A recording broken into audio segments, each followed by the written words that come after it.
Dia 17. Um lugar ao qual pertencer. Agora vocês são membros da própria família de Deus e cidadãos do país de Deus e pertencem à casa de Deus, como todos os outros cristãos. Efésios 2:19.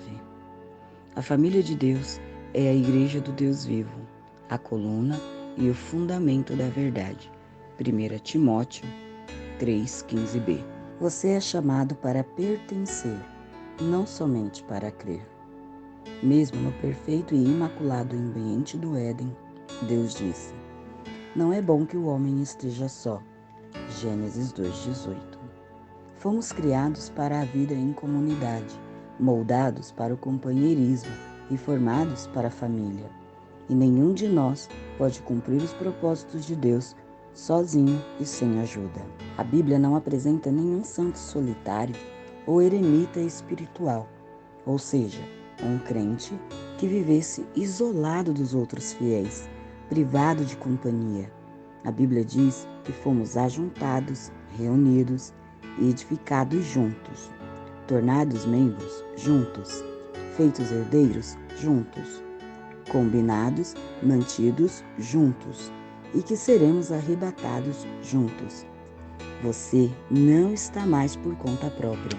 Embora seu relacionamento com Cristo seja pessoal, Deus nunca quis que fosse particular. Na família de Deus, você está unido a todos os outros fiéis e faremos parte uns dos outros por toda a eternidade. A Bíblia diz: em Cristo, nós, que somos muitos, formamos um só corpo, e cada membro está ligado a todos os outros. Romanos 12, versículo 5, NVI. Seguir a Cristo inclui pertencer, não apenas crer. Somos membros do seu corpo, a Igreja. Observa C.S. Lewis que a palavra membro é de origem cristã, mas foi esvaziada do seu significado original. As lojas oferecem descontos a membros e os anunciantes usam os nomes desses membros para criar listas de mala direta. Nas igrejas, tornar-se membro significa simplesmente adicionar um nome a uma lista, sem nenhum requisito ou expectativa.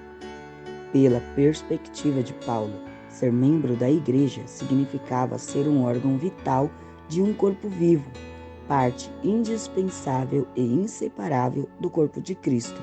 Precisamos restabelecer e praticar o significado bíblico dessa palavra. A igreja é um corpo, não um edifício, um organismo, não uma organização. Para que os órgãos do corpo humano cumpram seu propósito, precisam estar conectados ao corpo. O mesmo ocorre com você, como parte do corpo de Cristo. Você foi criado para uma função específica, mas perderá esse segundo propósito para a sua vida se não fizer parte de uma igreja local. Você descobre seu papel nessa vida pelo relacionamento que mantém com os outros. A Bíblia diz: assim, somos como as várias partes do corpo humano. Cada parte tem seu significado no corpo, visto como um todo, mas não o contrário. O corpo de que estamos falando é o corpo formado pelas pessoas escolhidas por Cristo. Cada um de nós encontra significado e função como parte desse corpo. Não podemos ser como um dedo decepado, que não tem valor. Romanos 12, versículos 4 e 5, a mensagem. Se um órgão é de alguma forma desligado do corpo, fica paralisado e morre. Ele não pode existir por si mesmo, nem você. Desligado e arrancado do sangue vivificante da igreja local, sua vida espiritual se enfraquecerá e logo deixará de existir. Por isso, o primeiro sintoma de declínio espiritual é normalmente o comparecimento irregular aos cultos e a outras reuniões dos irmãos na fé. Sempre que nos tornarmos descuidados com a comunidade de irmãos, todo o restante também começa a desmoronar. Ser membro da família de Deus não é irrelevante, nem algo a ser negligenciado. A igreja é o plano de Deus para o mundo. Jesus disse: edificarei a minha igreja e todas as forças do inferno não prevalecerão contra ela. Mateus 16:18, Bíblia Viva. A igreja é indestrutível e existirá eternamente. Ela sobreviverá ao universo, assim como sua função nele. A pessoa que diz não preciso de igreja é soberba e ignorante. A igreja é tão importante que Jesus morreu na cruz por ela. Cristo amou a igreja e deu sua vida por ela. Na Bíblia, a igreja como um todo é chamada a noiva de Cristo e o corpo de Cristo. Não consigo imaginar alguém dizendo para Jesus: eu te amo, mas não gosto da tua noiva.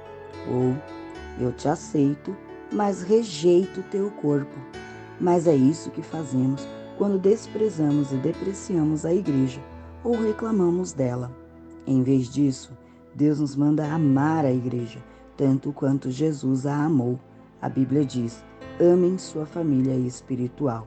1 Pedro 2,17, parte B, a mensagem. Lamentavelmente, muitos cristãos usam a igreja, mas não a amam. A comunidade local. Salvo em poucas e importantes exceções, como quando alude a todos os fiéis ao longo da história, a palavra igreja é utilizada na Bíblia quase sempre para se referir a uma comunidade visível e local. O Novo Testamento parte do princípio de que o membro pertence à comunidade local. Os únicos cristãos que não pertenciam a grupos locais eram aqueles sob a disciplina da igreja, os quais eram removidos da comunidade depois de flagrados em pecado. A Bíblia diz que o cristão sem a igreja local é como o órgão sem o corpo, a ovelha sem o rebanho ou a criança sem a família. É uma situação anormal, como dá a entender a Bíblia quando diz: e pertencem à casa de Deus como todos os outros cristãos. Efésios 2,19, parte B, Bíblia Viva. Os valores de hoje, que advogam a independência e o individualismo, criaram muitos órfãos espirituais, os crentes peregrinos, ou os sem igreja, que ficam circulando de uma igreja para outra, sem filiação, responsabilidade ou compromisso. Muitos creem que é possível ser um bom cristão sem se unir, ou mesmo frequentar uma igreja local. Mas Deus discordaria veementemente. A Bíblia oferece muitas razões irrefutáveis para sermos ativos e comprometidos numa comunidade local. Por que você precisa da família eclesiástica? A família eclesiástica identifica-o como cristão verdadeiro. Não posso afirmar que sou um seguidor de Cristo se não sou comprometido com um grupo específico de discípulos. Jesus disse: o amor de vocês uns pelos outros provará ao mundo que vocês são meus discípulos. João 13:35.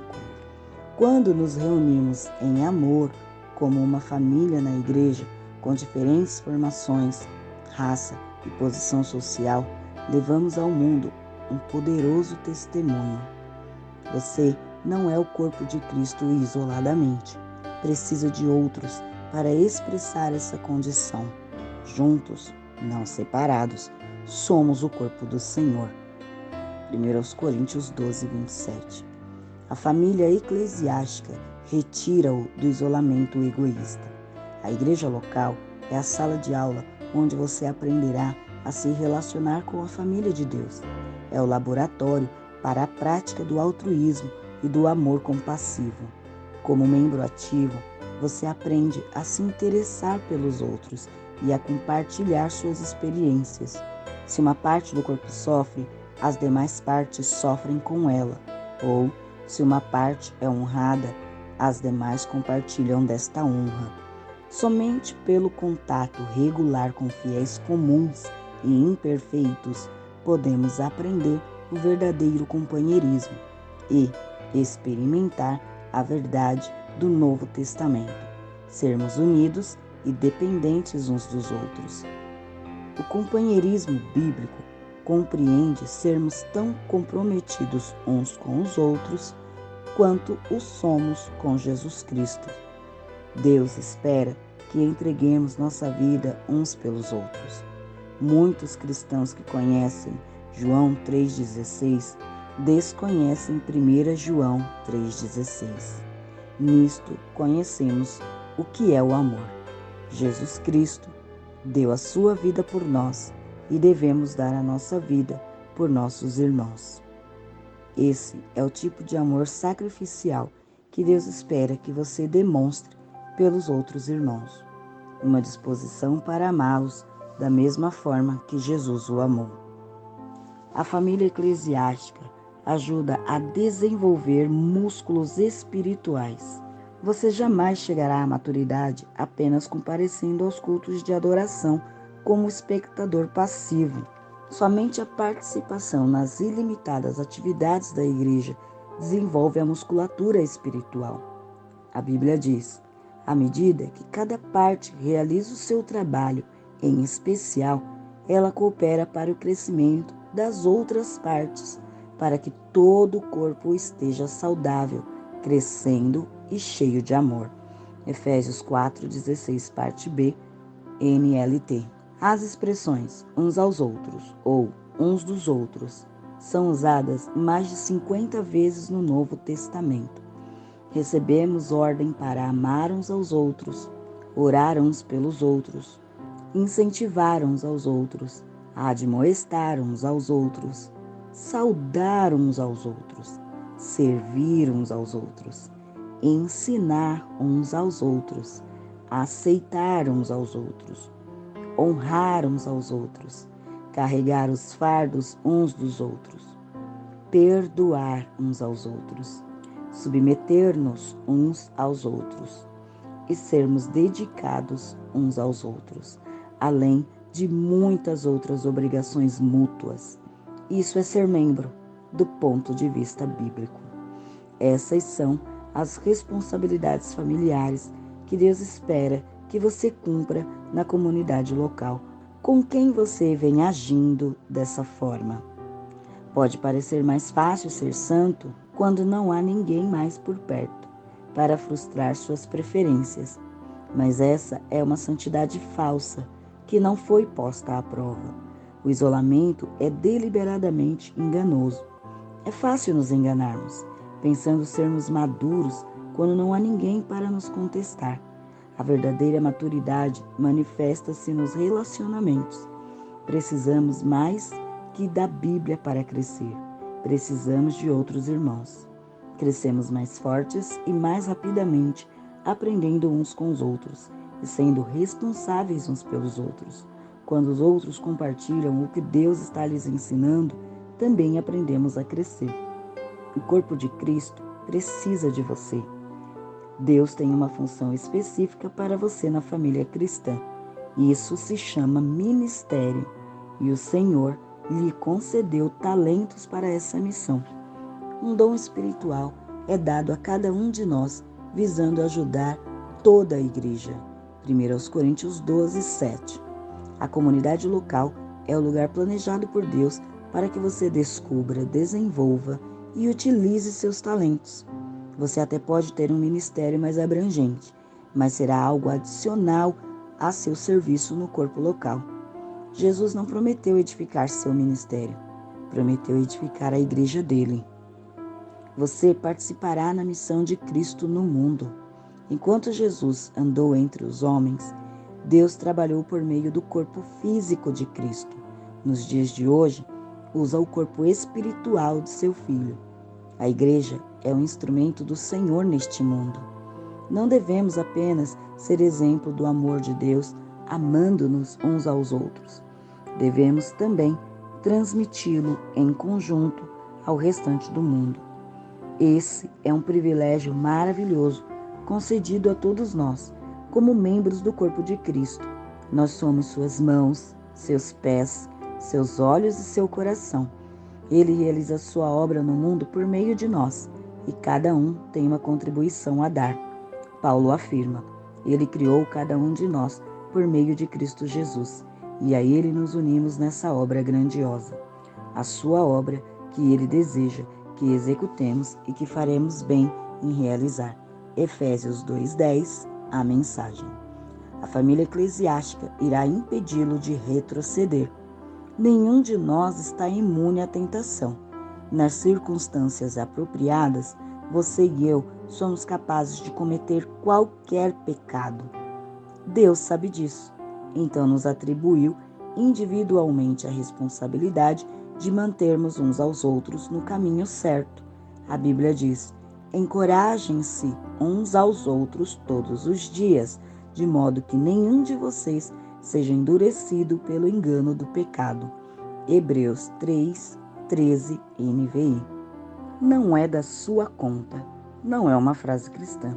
Somos chamados e recebemos ordem para nos envolvermos com a vida uns dos outros.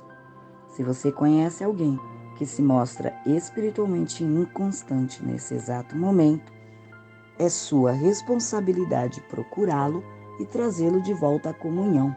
Tiago adverte: prezados amigos, se vocês conhecem alguém que se desviou da verdade, não desistam dessa pessoa. Façam tudo para trazê-la de volta e terão resgatado uma vida preciosa da destruição e impedido que ela se afaste de Deus. Tiago 5, 19 e 20, a mensagem. Um benefício relacionado à igreja local é que ela também proporciona a proteção espiritual de líderes devotos. Deus atribui aos pastores a responsabilidade de guardar, proteger, defender e cuidar do bem-estar espiritual do seu rebanho. A Bíblia diz: a responsabilidade deles é zelar pela alma de vocês, e eles sabem que devem se responsabilizar por isso diante de Deus. Hebreus 13, 17, Nova Linguagem Traduzida. Satanás exulta ao ver fiéis afastados, desligados da vida do corpo, isolados da família de Deus e indiferentes para com os líderes espirituais, pois sabe que tais crentes estão indefesos e impotentes contra suas estratégias. Está tudo na igreja. No livro Uma Igreja com Propósitos, Rick Warren explica como fazer parte de uma igreja saudável. É essencial para viver uma vida saudável. Espero que você também leia esse livro, pois ele o ajudará a compreender como Deus planejou a igreja especificamente para auxiliá-lo a cumprir os 5 propósitos que ele tem para a sua vida. Ele criou a igreja para satisfazer suas 5 necessidades mais importantes, um propósito para o qual viver, pessoas com quem viver, princípios pelos quais viver, uma profissão para se sustentar e força para seguir vivendo. Não há outro lugar no mundo em que você possa achar esses 5 benefícios em um só lugar. O propósito de Deus para a igreja são idênticos aos 5 propósitos que Ele tem para você. A adoração ajuda-o a se concentrar em Deus. A comunhão ajuda-o a enfrentar os problemas da vida. O discipulado ajuda-o a fortalecer a fé. O ministério ajuda-o a descobrir seus talentos e o evangelismo ajuda-o a cumprir sua missão. No mundo, não há nada que se compare à igreja.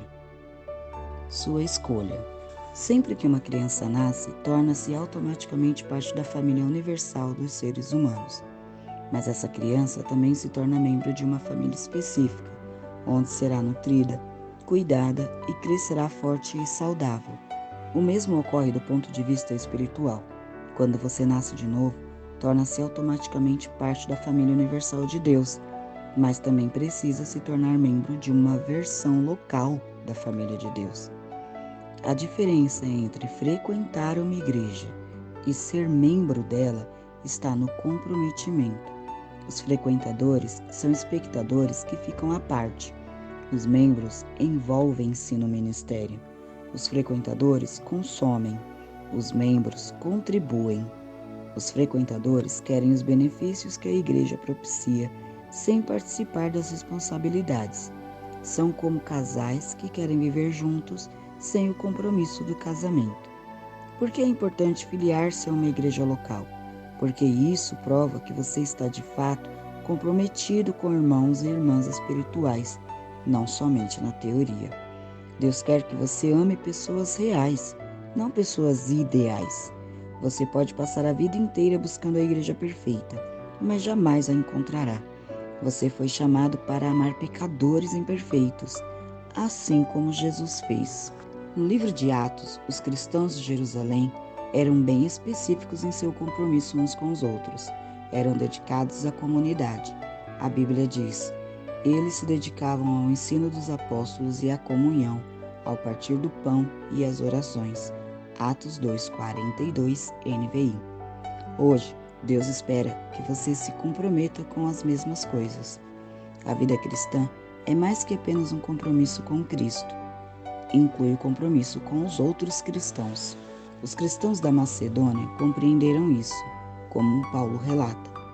Primeiro, eles deram a si mesmos ao Senhor, e depois, pela vontade de Deus, eles se deram a nós também. Segundo aos Coríntios 8:5, nova tradução na linguagem de hoje. Tornar-se membro de uma igreja local é o passo que vem naturalmente a seguir. Uma vez que você tenha se tornado filho de Deus, você se torna cristão ao se comprometer com Cristo, mas se torna membro de uma igreja ao se comprometer com um grupo específico de fiéis. A primeira decisão traz a salvação, a segunda traz a comunhão. Dia 17. Pensando sobre meu propósito de vida. Tema para reflexão: sou chamado para pertencer, não apenas crer. Versículo para memorizar. Assim também em Cristo, nós, que somos muitos, formamos um só corpo, e cada membro está ligado a todos os outros. Romanos 12:5 NVI. Pergunta para meditar. Seu nível de envolvimento em uma igreja local demonstra que ama e está comprometido com uma família de Deus?